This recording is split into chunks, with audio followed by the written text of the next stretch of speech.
요한복음 11장. 이제 어떤 사람이 병들었는데 그는 마리아와 그녀의 언니 마르다의 고을 베다니 사람 나사로라. 마리아는 주께 향유를 붓고 자기 머리카락으로 주의 발을 닦았던 그 여인인데 그녀의 오라비 나사로가 병든지라. 그러므로 그의 누이들이 주께 사람을 보내어 말하기를 주여 보소서 주께서 사랑하시는 자가 병들었나이다 라고 하니 예수께서 그 말을 들으시고 말씀하시기를 이 병은 죽음에 이르는 것이 아니라 하나님의 영광을 위한 것이라. 이는 하나님의 아들이 그 일로 인하여 영광을 받게 하려 함이라고 하시니라. 예수께서 마르다와 그녀의 동생과 나사로를 사랑하시니라. 주께서 그가 병들었다는 말을 들으셨으나 머무시던 곳에서 이틀을 더 계시더라. 그 후에 주께서 제자들에게 말씀하시기를 유대로 다시 가자고 하시더라. 제자들이 주께 말씀드리기를 선생님, 최근에 유대인들이 선생님을 돌로 치려 하였는데 다시 그곳으로 가시려나이까?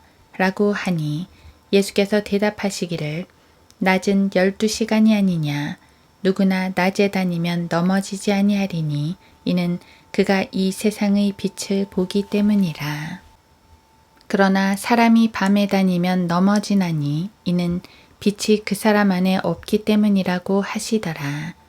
주께서 이 말씀을 하신 후에 그들에게 말씀하시기를 우리의 친구 나사로가 잠들었도다. 그러나 내가 그를 잠에서 깨우러 가노라고 하시니 그의 제자들이 말씀드리기를 주여 그가 잠들었으면 낫겠나이다 라고 하더라. 예수께서는 그의 죽음을 말씀하셨으나 그들은 주께서 잠들어 쉬는 것을 말씀하신 줄로 생각하더라. 그때 예수께서 그들에게 분명히 말씀하시기를 나사로가 죽었도다. 너희를 위하여 내가 그곳에 있지 아니하였음을 기뻐하노니 이는 너희로 믿게 하려 함이니라. 그러나 그에게로 가자고 하시더라. 그때 디두모라고 하는 도마가 동료 제자들에게 말하기를 우리도 주님과 함께 죽으러 가자고 하더라. 예수께서 와서 보시니 그가 무덤에 있은지 이미 나흘이 되었더라. 베다니는 예루살렘에서 가까워 약 15스타디온쯤 떨어졌으니 많은 유대인들이 마르다와 마리아에게 그녀의 오라비의 일로 그들을 위로하려고 왔더라. 그때 마르다는 예수께서 오신다는 말을 듣고 나가서 주를 맞았으나 마리아는 여전히 집에 앉아 있더라. 마르다가 예수께 말씀드리기를 주여 만일 주님께서 여기 계셨더라면 나의 오라비가 죽지 아니하였겠나이다. 그러나 나는 지금이라도 주님께서 무엇이든지 하나님께 구하시면 하나님께서 주님께 주실 줄 아나이다 라고 하니 예수께서 그녀에게 말씀하시기를 너희 오라비가 다시 살아나리라 고 하시더라. 마르다가 주께 말씀드리기를 마지막 날에 부활로 그가 다시 살아날 줄을 내가 아나이다 라고 하니 예수께서 그녀에게 말씀하시기를 나는 부활이요 생명이니 나를 믿는 자는 죽어도 살 것이며 또 살아서 나를 믿는 자는 누구나 영원히 죽지 아니하리라.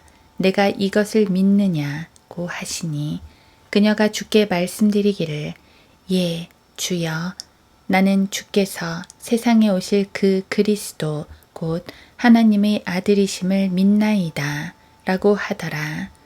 그녀가 이런 말을 한 후에 가서 자기 동생 마리아를 은밀히 불러 말하기를 선생님이 오셔서 너를 부르신다고 하니 그녀가 이 말을 듣고 급히 일어나 주께로 오더라. 예수께서는 아직 고을로 들어오지 아니하시고 마르다가 맞이하던 그곳에 계시더라. 그러므로 집에서 마리아를 위로하며 그녀와 함께 있던 유대인들은 그녀가 급히 일어나서 나가는 것을 보고 따라 나가며 말하기를 무덤에 가서 울려고 그리로 간다고 하더라. 마리아가 예수께서 계신 곳에 와서 주를 보고 그의 발 앞에 엎드려 말씀드리기를 주여 만일 주님께서 여기에 계셨더라면 나의 오라비가 죽지 아니하였겠나이다. 라고 하니 그때 예수께서 그녀가 울고 있는 것과 그녀와 함께 온 유대인들도 우는 것을 보시고 영으로 신음하시며 괴로워하시다가 말씀하시기를 그를 어디다 두었느냐고 하시자 그들이 주여 와서 보소서 라고 말씀드리니 예수께서 우시더라. 그때 유대인들이 말하기를 주님이 그를 얼마나 사랑하셨는지 보라고 하더라. 그러나 그들 중 몇 사람이 말하기를 소경의 눈을 뜨게 한 이 사람이 그 사람은 죽지 않게 할 수 없었더냐고 하니 그러므로 예수께서 다시 속으로 신음하시며 무덤에 오시니라. 그곳은 굴인데 돌이 그 위에 놓여 있더라. 예수께서 말씀하시기를 돌을 치우라고 하시니 죽은 자의 누이인 마르다가 주께 말씀드리기를 주여 죽은 지 이미 나흘이 되었기에 지금은 악취가 나나이다 라고 하니 예수께서 그녀에게 말씀하시기를 만일 내가 믿으면 하나님의 영광을 볼 것이라고 내가 너에게 말하지 아니하였느냐고 하시더라.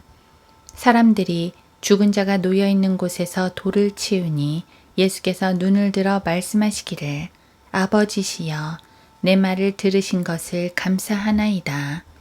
아버지께서 항상 내게 들으시는 줄 내가 알았나이다. 이제 내가 말한 것은 여기 둘러서 있는 무리 때문이니 그들로 아버지께서 나를 보내신 것을 믿게 하려 함이니이다. 라고 하시더라. 이 말씀을 하시고 큰 음성으로 외치시기를 나사로야 나오너라 고 하시니 죽었던 자가 손발이 수위로 동여지고 얼굴이 수건으로 가려진 채 나오더라. 예수께서 그들에게 말씀하시기를 그를 풀어주어 다니게 하라고 하시니라. 그때 마리아에게 왔다가 예수께서 하신 일들을 본 많은 유대인이 주를 믿었으나 그중 몇 사람은 바리새인들에게 가서 예수께서 행하신 일들을 말하더라. 이에 선임 제사장들과 바리새인들이 공회를 소집하고 말하기를 이 사람이 많은 기적을 행하니 우리가 어찌하랴. 만일 우리가 그를 이대로 두면 모든 사람이 그를 믿을 것이요. 그러면 로마인들이 와서 우리의 처소와 민족을 다 빼앗아 가리라고 하더라. 그러나 그들 중 한 사람, 즉 그 해의 대제사장인 카야파가 그들에게 말하기를 너희가 아무것도 모르며 또 한 사람이 백성을 위하여 죽어서 온 민족이 멸망치 않는 것이 우리에게 유익한 줄을 너희가 생각지 못하는도다 라고 하니 이것은 그가 스스로 말한 것이 아니라 그 해의 대제사장으로서 예수께서 그 민족을 위하여 죽으실 것을 예언한 것이라. 그 민족을 위해서뿐만 아니라 멀리 흩어진 하나님의 자녀들을 하나로 함께 모으려 함이었더라. 그날부터 그들이 주를 죽이려고 함께 모의하더라. 그러므로 예수께서 유대인들 가운데 더 이상 드러나게 다니지 아니하시고 광야에 가까운 지방인 에프라임이라고 하는 성읍으로 가시어 거기서 제자들과 함께 계시니라. 유대인의 유월절이 가까운지라 많은 사람이 유월절 전에 자기들을 정결케 하려고 지방에서 예루살렘으로 올라가더라. 그들이 예수를 찾으며 성전에서 서서 서로 말하기를 너희는 어떻게 생각하느냐 그가 명절에 오지 아니하겠느냐고 하더라. 그때 선임 제사장들과 바리새인들이 명령을 내렸으니 이는 만일 누구든지 주가 어디에 있는 것을 알면 이를 알려서 주를 붙잡게 하려 함이라.